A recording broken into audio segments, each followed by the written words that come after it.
গেল ২ দিন খুব ব্যস্ত থাকার কারণে অর্থাৎ জন্মদিনের খুব ব্যস্ত থাকার কারণে আসলে দেখা যায় যে অনেক কিছুই করা হয়নি, অনেক কাজে পেন্ডিং হয়ে গেছে। আসলে মূলত আমি সাপ্তাহিক বাজার করি।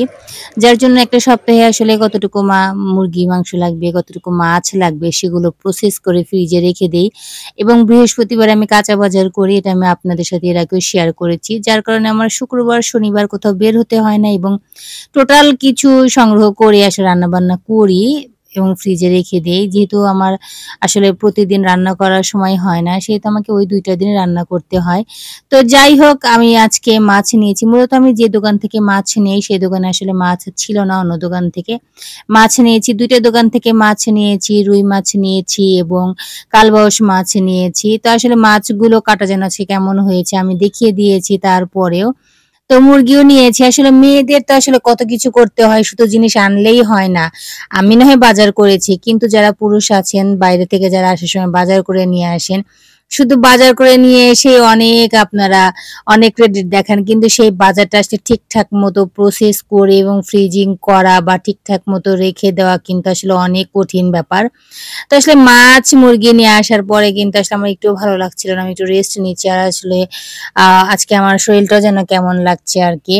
কিন্তু ভালো লাগছিল না। তো যাই হোক এগুলো আসলে প্রসেস ঠিকঠাক মতো ধুয়ে সেগুলো প্রসেস করে আসলে ফ্রিজে রাখা আসলে অনেক ব্যাপার। তো যাই হোক যেটা বলতে চাচ্ছি যে আপনি যদি বাজারে এই যে এত বাজার দেখে অনেকে হয়তো এখন কমেন্ট করবেন যে, "বাবা বাজার তো করবেনই, এই সময় ভালো বেতন পাচ্ছেন, এটা করছেন, ওটা করছেন, সেটা করছেন। ভাই চাকরি করি বেতন তো পাবোই, তাই না? এখনো সরকার বেতন দেয় নাই আমাদের। কিভাবে যে চলছি? বেতন না দিলেও অনেক কষ্ট-টষ্ট করে বাজার করতে হয়। না খেয়ে তো থাকার উপায় নাই ভাই, কি বলেন? একবারেই তো মনে করেন যে না খেতে থাকা যায় বলেন, না খেয়ে থাকলে ফেসবুক চালাচ্ছি কিভাবে, হ্যাঁ? এটা তো আসলে এটা বুঝতে হবে। কিন্তু খুবই কষ্টে যাচ্ছে সেই ঈদের আগে বেতন পাইছি, এখনো মাসের ৮ তারিখ চলেছে, এখনো আমাদের বেতনের কোনো খবর নাই ভাই। তবুও আমাদের বাজার করে খেতে হচ্ছে।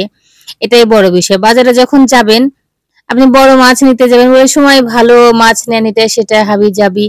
আপনি যখন ছোট মাছ নিতে যাবেন, কেন আপা আপনি কি বেতন কম পান? আপনি কি বেতন পান নাই? বেতন তো ঠিকই পান। মাস গেলে ১ তারিখেই তো বেতন পান।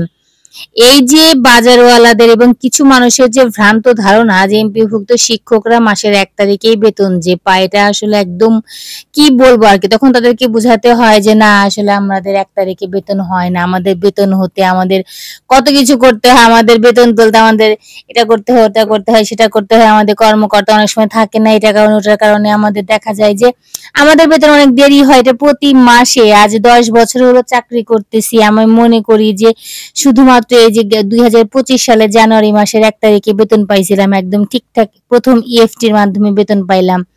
একদম ১ তারিখে পাইছিলাম। এইজন্য কর্তৃপক্ষকে ধন্যবাদও দিছিলাম। কিন্তু এখন আসলে জানি না কবে নাগাদ আমরা বেতন পাবো। আমাদেরও তো আসলে চাকরি করে খাই। আমরা অন্য কোনো পেশায় ঢুকতে পারি না। আমাদের একটা বেতনের লিমিটেশন থাকে। ঠিকঠাক মতো বেতন না পেলে আমাদের আসলে অনেক কষ্ট হয়।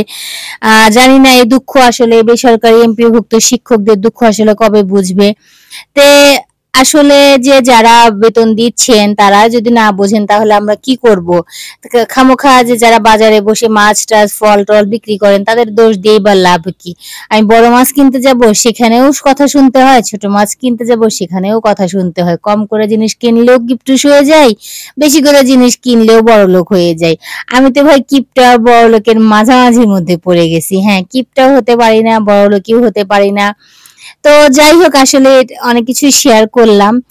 আর হচ্ছে যে মাছ-টাছ আসলে আমি অত বেশি কিনে রাখি না।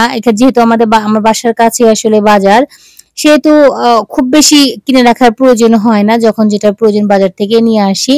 আর আজকে হচ্ছে মঙ্গলবার অনেক কাজ সপ্তাহ যেন কেমন করে ফুরিয়ে যায়, মানে সপ্তাহগুলো দ্রুত খুব সময় ফুরিয়ে যায়। তো যাই হোক আবার খাতা দেখার পর্ব শুরু হয়ে যাবে। তো যাই হোক ফাইনালি সবাই ভালো থাকবেন। আসলে আপনাদের সাথে ভিডিওটা শেয়ার করলাম যে আসলে মানুষ তার সাধ্যের মধ্যেই চলে। কেউ তাকে বড়লোক বা গরিব বানাতে পারে না।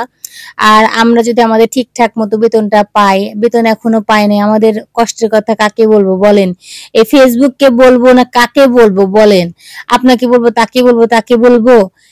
কি হবে বলে দেখেন। এইজন্য ফেসবুককেই বলছি যে আমরা এখনো বেতন পাই নাই রে ভাই।